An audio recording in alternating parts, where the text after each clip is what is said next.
Здравейте! Село Домлян, община Карлово, природата.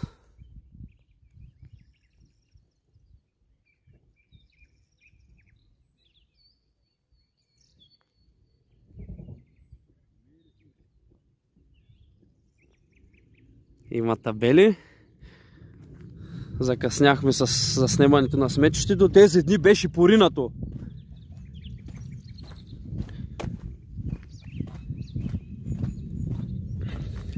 А сигурно са го записали в документите като отстранено.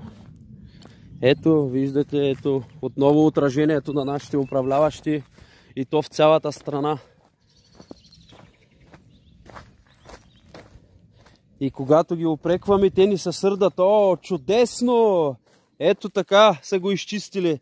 Цялото сметище е поринато в дерето. Браво! Поздравявам всичките управляващи в цялата страна. И как да не ги наречеш, че те са то буклук, да им кажеш, това е комплимент за тях.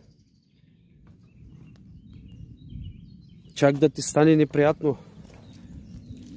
Еми, това е. Продължаваме да ги снимаме. Това е положението.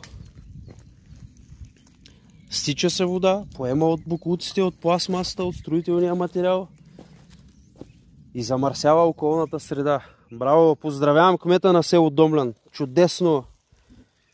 Изключително комбинативен човек.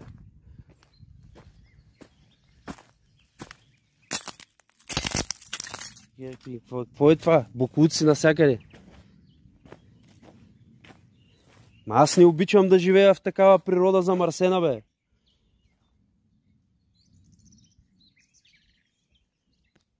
Славен български народ сме, па живеем в Кочина. Не искам, аз не го търпя това нещо повече.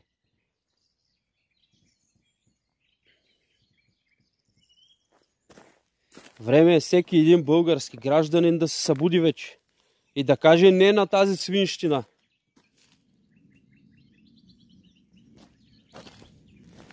Милата ни родина я управляват хора с прякори, тиквата и прасето. И после като ги обидиш, ти се сърдат.